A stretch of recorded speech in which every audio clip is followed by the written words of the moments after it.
All right, welcome back to our next episode, PLC groups.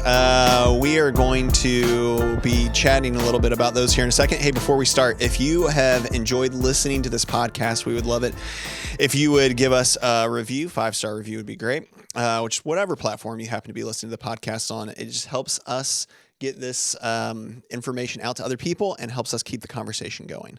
So PLC groups, I guess now that I'm saying that, is that redundant? It's redundant. Okay. It's professional learning communities. Yeah, so it's not professional learning community groups. It's just professional. PLCs. Yeah. Yeah, PLCs. Okay. Let's run this back. No, let's just go from here. So one of the things that we've seen at our school that we've done, Katie, for the last, since I think since my first year. Yeah. Since our first year. Is having PLCs and having those be a part of the school culture. So let's kind of just jump in from the start. What is a PLC? You kind of described that a little bit, but then what is the structure and intent of those really? Yeah, I think this is the one thing that we've seen the biggest return in our investment on by providing that time. We've had them, so if we've been there 5 years, 1 year we did not do them and people really missed it and said, can we please bring those back? So they were really favorable. It is really favorable with the staff. So let me share a little bit. They're professional learning communities. We do them as vertical teams. I see other meaning vertical, somebody from each one of the grades or across the building. It's not your grade level team. Yeah, it's like all mixed up. It's all mixed up. So a bunch of random people you normally don't talk to. And that's designed by intent, because when people use PLCs as like a grade level team that you usually do most of your planning with, you're kind of stuck in the same vortex of the same energy, ideas, vibe. You're not going to grow professionally or hear other ideas or like balance. You're building out if you're just continuously fostering into the same teams that you have going on all the time. So we use vertical teams, and so we set those teams up. The leadership team does before the school year gets out for the next school year. We look at those, and then we make sure they're pretty well balanced, and then those teams stick together for the entire school year. Yeah. So it's your team for the entire year. When you say pretty well balanced, what are some things that you consider when you're thinking about that? I always have somebody from our leadership team on each one of the teams. So those people usually aren't doubled up on a team. We have 4 teams. We have a fairly small school. We have a lot of staff compared to most people. Our staff ratio is probably about the same as another school. So we have 4 teams. We look at a variety of grade levels, people that haven't been on teams together before, try to balance out personality needs. So you don't want an overly enthusiastic, a bunch of people that are all yes all the time. You also don't want people that generally ride a little bit of like looking at the worst case scenario all the time on the team. Sure. So you try to have a little bit of a balance of that so the team kind of stays afloat for the year. So we try to keep and I don't like to put people in the same grade on the same team. Yeah. I purposely split up the grade level team members because they're together all the time. And I want people to have open, honest, and vulnerable conversations with each other. And sometimes that's hard to do when you have all your teammates together. Yeah, sure. So I try to split up all that. But they're designed to facilitate a peer study and a review of professional dialogue. It allows shared experiences, teacher reflection, and encouragement to others. So we set up a PD schedule. So if you're interested in doing this and you want a PD thing, I'll share some ideas of things we've done before. But we usually have a whole group staff meeting and our second staff meeting of the month, that's how our teacher contract's set up. The other one is usually the PLC group. So I know we're going to talk a little bit about how those are ran, or if you want me to kind of do that now. Yeah, let's go ahead and do that. I was actually looking ahead and thinking that same thing. Let's just talk about how those are kind of organized now. Okay, so our second staff meeting of the month is a PLC group. I always provide snacks, which is helpful. It is just nice for people to have something to look forward to and kind of relax. I always provide snacks and drinks for everybody for those meetings. We have a teaching and learning and instructional team. That team sets up the questions for the PLC group. So that team helps facilitate what kind of questions we're going to give as a guidelines for the PLC groups. We typically have a professional development topic for the year that we're covering that gives subtopics. This past year, we've been doing the whole group staff meetings have been the science of teaching, a lot more science of reading and curriculum focused. the PLC groups have to be a broader topic because we want like our music, our art teacher, our counselors, people that aren't involved in curriculum related things, they should have access. So this is like a lot of SEL, trauma informed work, behavior work, teacher craft kind of dialogue that's going to be happening there. Yeah. This year we've been working on the art of teaching, and we've picked up, we did a little video clips this year was our kind of vessel to do that. We've done some other ideas. We've done a book study before where we've highlighted like chapters in a book on universal design for learning. We've done some PLC things around trauma informed work. We've done PLCs that have looked at the Kids First from Day One book, where we've done some environmental tours and those kind of things that have come with that. So this year, we have everybody meeting together in our staff lounge. We're using a video clip from something. Everybody comes and watches that. You could have everybody, if depending how your school's set up, read the chapter of a book or a section or a small article. We did a podcast series one year where I picked up a lot of the cult of the pedagogy, a lot of her subtopics for education. We've used Utopia, the top 25 or top 10 articles or studies for the year, as part of that. So this year we've come in and just everybody give a little highlight, watch the video. People break up into their teams. They meet in the same room every single time with the same group of people. And there are some common things that you have to set up for that to happen. I don't know, maybe it makes sense for you to share, like, what are some values that you have to have in the PLC groups to make them work? Because I actually don't attend. As a school administrator, I do not attend the PLC groups. I purposely stay out of them to keep them kind of like a sacred group. So what are some, like, boundaries or rules that you have to set up?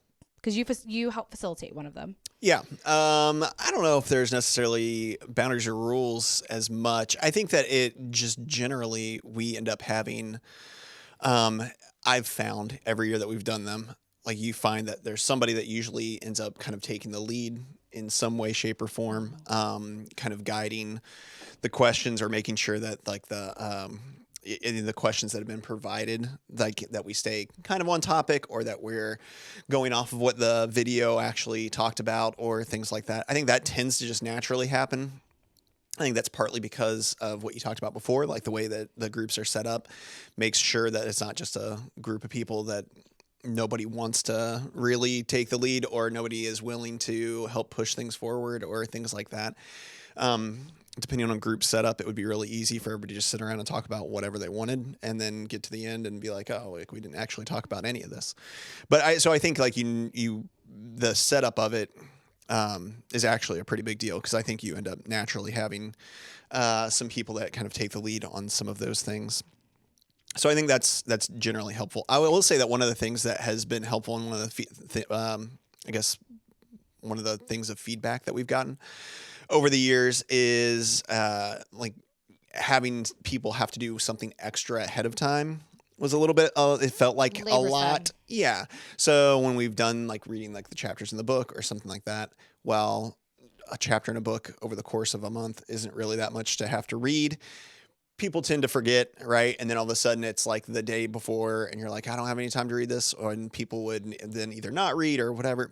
Not saying you can't do those things, but I think we've found that doing something that is everybody shows up together, experiences the video clip, the clip of whatever, like that they can all do that together and then split off. I think that's helpful and make sure that everybody has it like fresh in their mind. Yeah. And that going was into kind the of actual intentional because we took on a new science of reading curriculum. So there was a lot of stress and like there are a lot of stuff going on. Overwhelming things. So I think some of the other years we've done some other things. We've kind of had like some consistent steadiness with curriculum and stuff. There wasn't a lot of new initiatives. So I think definitely be mindful of that. Yeah. And would you say in your group, there has to be some professional norms, like whatever is said in the group needs to stay in the group? No, we say that anything can be shared. Seems like you really want that to be a thing. No, I think that there's just a general understanding. I don't know that we ever sat down and like had all out like talks about what was going to happen. And part of that might just be the nature of what our building is, and the people that have been there. It would tend to have people that have been around for quite a while. There's obviously some newer staff overall, but it's a pretty veteran staff overall. Like, it's a pretty veteran staff.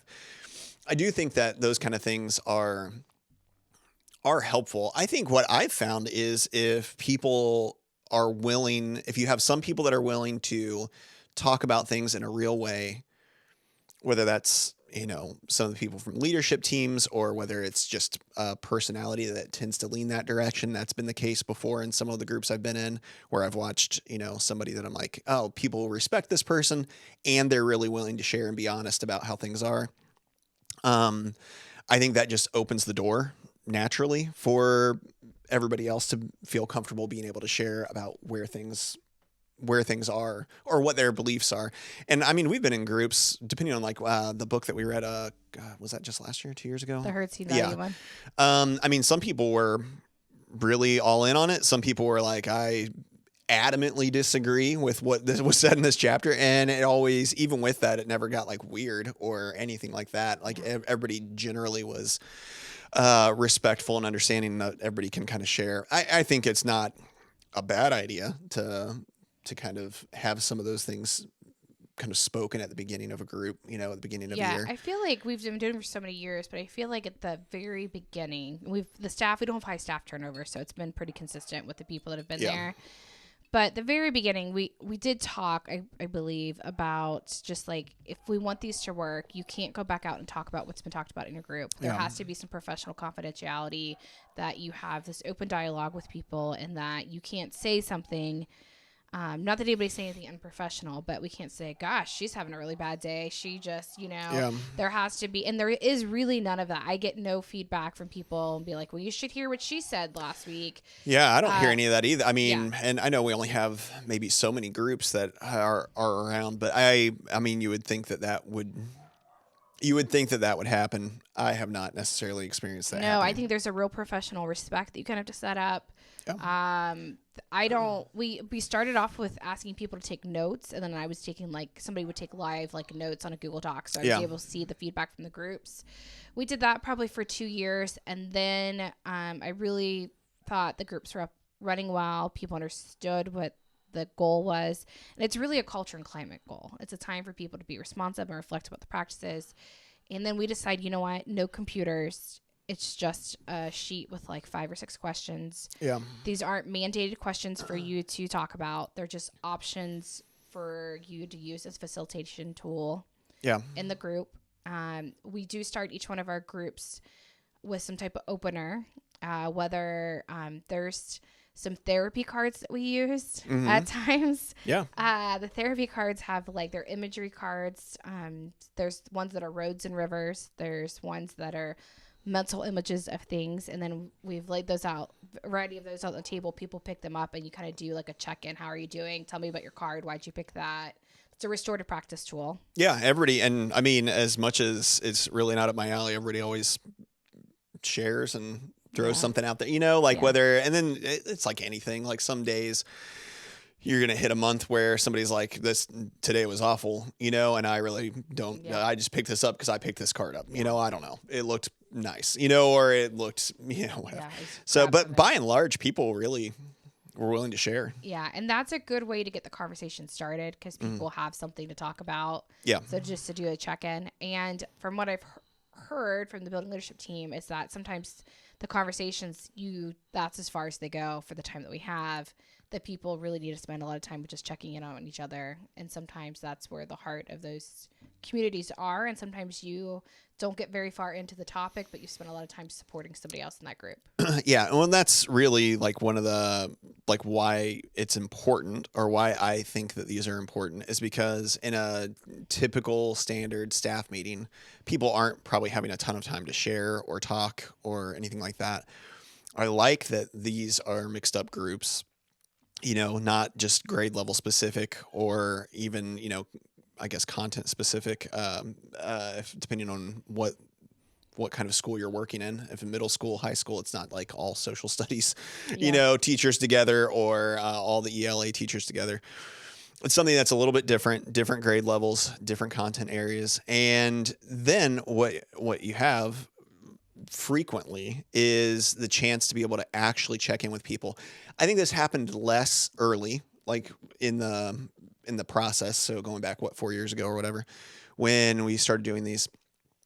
I don't think that happened nearly as much. I think that it was, again, we were sticking to the questions, people taking notes, trying to write stuff out, making sure that stuff was, at least like stuff was answered.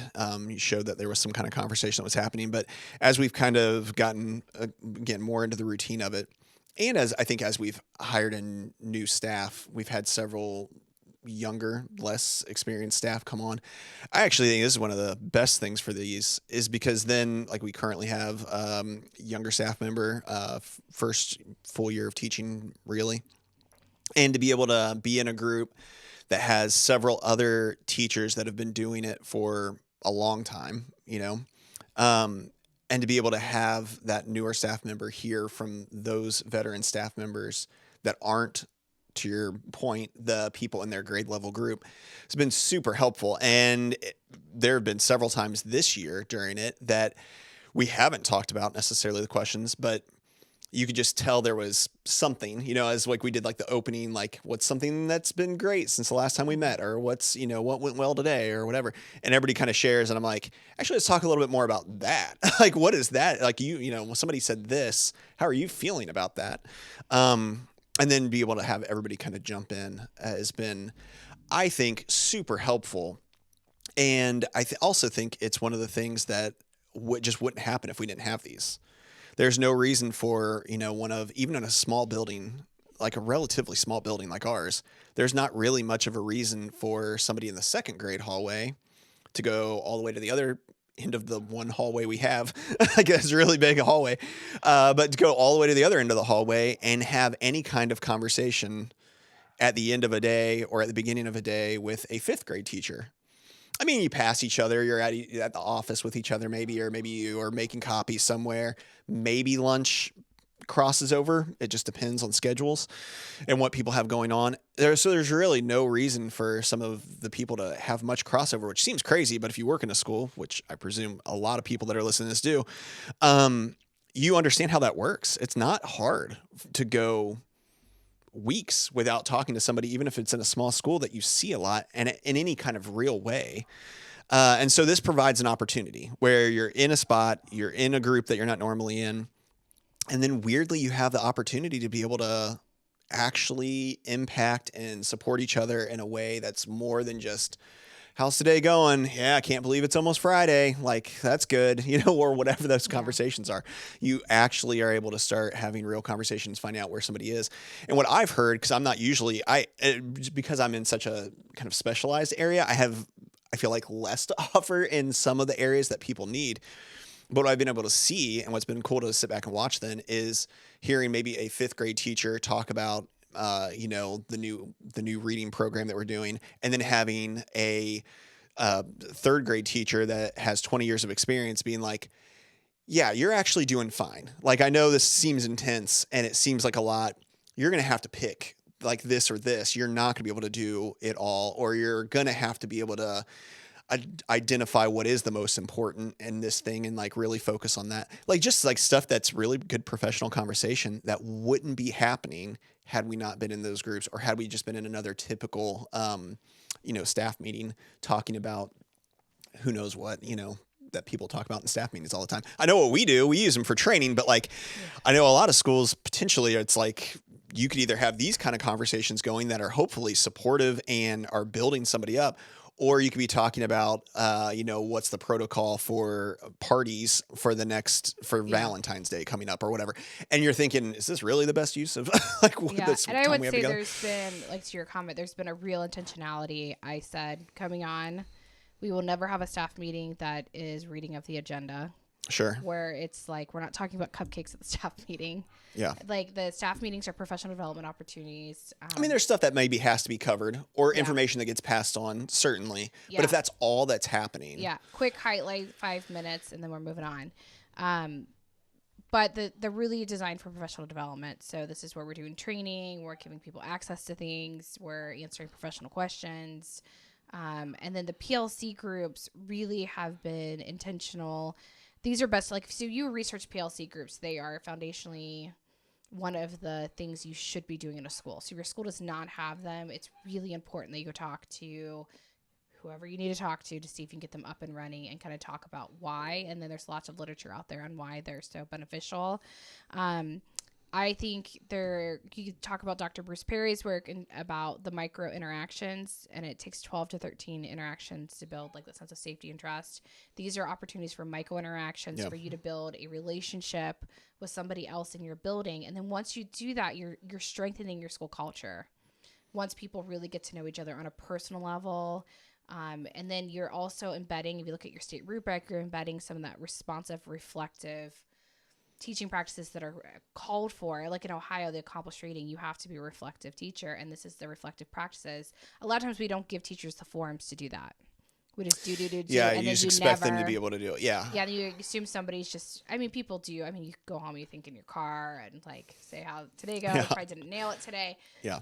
But we don't give really professional dialogue and reflection time set up embedded in your school culture. So if you don't, it will only strengthen your tier 1 practices and it makes connections with specialists and gen ed teachers and all that stuff even stronger. So lots of good things. I definitely encourage people to use the openers, the cards, or this year our theme was Find Your Greatness. People wrote down something that happened that was great on their sticky note. It's another easy way. I'm sure you can think of other creative ways to do as restorative practice openers, but yeah, I think well, and I think we'll get to that, in a second. Okay, why would PLCs be important for trauma-informed work? Some of this we've covered already a little bit. I think, this works really hard, and there's no explicit rules with it. So I think it's important that we provide opportunities for others to discuss, like, confidentially with feelings and that are going to come with this. You're going to have feelings about trauma-informed work because it's different than probably what you're doing. It's not easy. It takes a lot of practice and grit and stamina to stick with some of these things. So it's important that you have a space to celebrate challenges or victories as you experience them. And it's really the support for the educator state of mind. We talked about that a lot. And this work really starts with behavior of the adults and adult behavior mindset shifts. And so if we don't provide a forum to support that, which are really the preconditions for any of this other work to take off, if you don't have the adults okay in those preconditions, you're not going to be okay. So this is a forum for that to happen. And then it's good to share experience. We give each other professional guidance. It's an opportunity to embed like some coaching and mentoring informally into a small group. And then it's really help each other navigate the pedagogy and the philosophy change that is based in this current research, right? So it gives some forms for that as well. Yeah. Yeah, I mean, kind of to your point, I think that was one of the things trauma-informed work in schools has to do with trauma-informed work with staff. And that's the one that I think that places miss a lot. Yes, like I've straight to the students. Yeah, and then you're thinking like, but you don't do this. I've just seen so many places just don't do the same things that they say you're supposed to do with students. They don't do it with staff. But it's really nothing specific about age. With all of this, it really has to do with just people. And that's one of the things that gets missed. So I think this is like you said, it's a really good place another good place to start is having a community that feels like a community. And part of that is making sure that just not all the math people are the only ones that ever have a chance to get together at the middle school and talk about things, or who you happen to be right next door to in a hallway. I think all that stuff makes a big difference. So that was one of the things I thought. Some of the other things that I put down, we kind of already talked about. But I think just generally people having the opportunity to learn and grow from each other, when we, I think, broaden our sphere of the people that we interact with, we really end up increasing our ability to empathize with more people, which makes all of us better people, right? So if I'm just hanging out with the same group of people all the time, it makes it a lot harder for me to empathize with somebody from a group of people I don't hang out with. So if I'm getting some of those experiences with everybody, it's just a little bit more helpful, I think. And just does so much good. I think these are just good in that way, as far as trauma-informed work goes. All right, so what are some of the barriers or risks with PLCs? I think if you have too many, and I don't want to hate to say this, but like negative or toxic kind of culture drainers on a team, that could be at risk for, it's infectious, right? Your tribe is your vibe. And if you're building tribes and they're mostly negative, it's going to just, it will start, then it becomes a space for us to complain and air our grievances about the building. And it's not a productive professional dialogue anymore. Yeah. And there's a real balance you have to maintain with those groups, so it doesn't become like a real negative spin on what this is supposed to be. So I would say be super mindful of that, and not setting professional expectations or boundaries, people breaching trust or professionalism in those meetings, going back and sharing with other people what people say. That's also super toxic to your school culture and climate. That's a very dangerous thing if you don't set those boundaries up early. And not having a good professional development plan. I think going in and saying, okay, we'll just go talk about how your day is going.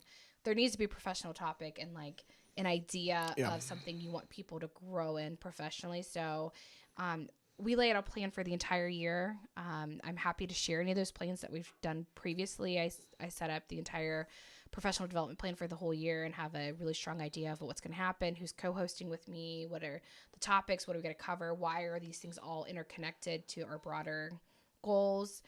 The PLC groups are the same. I start with a scratch idea for those, run them through the building leadership team. After the building leadership team approves our professional development plan, it goes to our teaching and learning team. After the teaching and learning team approves that, then we go ahead and send it out to the staff before the next school year starts. So people kind of understand what our focus and goals are. So we're kind of in the last phase here. I'm just waiting to tighten up some stuff and send it out. And then I think not honoring these meetings or canceling meetings. I see that happen a lot. People just don't have something planned, so they end up canceling. Yeah. And then you're saying it's not a priority to your staff or the professional development. I think there's always a time and place, right? Read the room a little bit. But I mean, I think I've canceled one staff meeting ever. Yeah. That was a memorable day. But you just have to honor that time together. Yeah. It's important. Connection time is important. Yeah, no, for sure. And I think it's always easiest to just feel like everybody wants time because they do. I mean, if I was given the choice to like go to a meeting or not go to a meeting, I think I'm always going to pick not go to a meeting. That's just your personality type in general. And so, but then there's value. I mean, it's also recognizing that there's value in going to the meetings. I think that can be hard to do depending on how busy you are. To that unconditional positive regard, right? Time. It takes time to set them up. And I think, again, you can't just wing it. So even, I guess we're at a spot now as we're kind of wrapping up the episode because we've kind of talked a lot about them in different capacities. Let's say somebody's out there, they want to start doing PLCs next year. Yep. This episode will air sometime before the end of the school year. Yep. So they're hearing this, they're thinking, this is what I want to do. It doesn't necessarily have to be every single step of it, but let's kind of walk them through. What are some things at this point in the year that maybe they could do to start setting these up for their next steps to make these happen next year? Okay, so you're going to start working on dividing up your staff into vertical teams. Step one. Vertical teams that are, think personality balances. Make sure each team has a strong facilitator. Number of people in a group. Okay, my next step 2. We're on the same page. Here we go. Groups should be no larger than 8 to 10 folks. I think once you get bigger than that, then it becomes like a staff meeting and not a small PLC group. Hard for everybody to have a chance to share. Or talk. Did you know what ours are off the top of your head? We added some of our support staff to them, so we're at 8. Yeah. I think a couple groups have 9. I think if all of our people are there, I wouldn't go much higher than that. Yeah. 8 to 9. I think 10 probably starts feeling like a lot. Almost inevitably, it feels like you've got somebody that's not there. For some, somebody's sick, out, somebody's, right. Some of our IA people, integrated arts people, so they're out different schools, different days, whatever, how the schedule falls. But I would say, you don't want it to be too big because then people aren't talking. Yeah, you defeated the whole purpose. Yes. I would say 6 to 8 is really a sweet spot. Yeah. 6 to 8 is a good group. You also don't want to have it too small. You have 3 or 4 people. It's really too small. And then if you got 2 people out.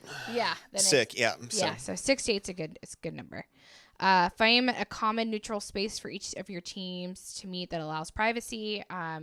I say this, try not to have people meet in each other's classrooms. It's so easy to get distracted by like the pile of papers back there, or picking up stuff or organizing things. We meet in a conference room. We have two different conference room spaces. One's our psych's office, one's a conference room. One's a separate like counseling community room, and one's our staff lounge. Yeah. Each one of those teams meet in a neutral space where nobody's distracted by their stuff. Obviously, if you have a bigger school with a lot of people, so you have a lot more groups, it could be hard to find that. But yeah, I would agree. Try to do your best. Yeah. Get creative. Use your cafe. Use your teacher Yeah. workroom. You get creative. Make your spaces look nice. We have a couple lobby spaces that would be fine for a PLC group Yeah, too. sure. I think we could comfortably host another 4 PLC groups in our building. I would not have said 4. Oh my gosh. Yeah. I mean, I'm not I could against saying think 4, of 4 but more spaces we could meet, and it still would be all right. I've got 28 spaces right now. I can think. Let's go. Okay. Okay, establish professional development plan for the year. Have a teacher team. Look at them. We talked through that. Keep them fun and light. It shouldn't be such a heavy topic about something that, it's a real downer in education. Offer snacks. Each meeting should start with an opener. We shared about those. Those are the restored practices things. And fun. It's just a fun way to get people talking. And then we talked about no note taking, keeping things private, and then general feedback can be provided by leadership team within your building about general ideas that are floating out there. Super helpful for the building principal. I never know specifics or who, what, but hey, I kind of feel like people are feeling like this right now. Okay, good for me to know. I need to pivot or add this in or provide something else here. Yeah. So general ideas come back to me in those regards. Yeah. So I think a big one is having some kind of plan. So easy, I don't want to say easy, but we're really talking how many times do these groups meet over the course of next year? In our setup, at least. 8 times. Yeah. So you're thinking of 8 things that you have to have planned, but you really don't have to have much. It's not like I'm not saying that you don't have to have much of a plan. You do have to have a little bit of a plan, obviously, but it's not like you're coming up with 8 different times that you're presenting for 30 minutes. It's 8 times that you're coming up with a topic and some questions. I have a crazy idea. Let's hear it. Why don't people use this podcast for PLC? What? That's a crazy idea. Yeah. From here. That'd be a great idea. Yeah, great idea. So I think that's a big one, because if you have them already, if you already have the questions or you already know what, form of media you're going to have people talk about, then all of a sudden you're that much less worried about canceling it or thinking 20 minutes before, oh my gosh, today's a PLC day. I need to have something and people need to have, you already have it all planned out. It's already all set. And these actually end up being a lot easier than probably your staff meetings, even your whole staff meetings. They're super easy. Yeah, super easy. What do you want people to walk away with knowing from this episode? I think we both feel this way, but it's a huge culture and climate must for your building. I mean, try them out. It definitely is worth it. Yeah, I agree. I think that it's been a good way to get to know people better that I wouldn't have normally gotten to know from my side of it. Yep. I think it's been really cool to watch how they've become like a little bit of just a support system for each other throughout the course of a year. Even though I'm not in the same group year to year, there's some crossover, right? Sometimes I've had people in the same group 2 years in a row or whatever. And it's been really cool to just get to know people better in that way and to be able to support people better in that way. And I feel like make either that, some of the people feel more accessible to me or I'm more accessible to them, like it just feels that way. And then I think that it's doable. It's super doable. Like this is probably more, if you are a principal right now and you dread all the staff meetings that you have to have all the time, or because you're like, I don't know what to do, or they just seem so dry or whatever. This is such an easy way that if you put a little bit of effort in right now, like you would have, again, 8 different meetings worth planned that is probably going to benefit your building as a whole and your teachers as a whole next year. And I would say it is something you're doing with people. A lot of staff meetings, we're doing stuff to people. We're telling them things to do, mandates to have, things they're not following, things they have to improve on, right? It's a 2-2-2. This is a great way to do something with people. Yeah, for sure.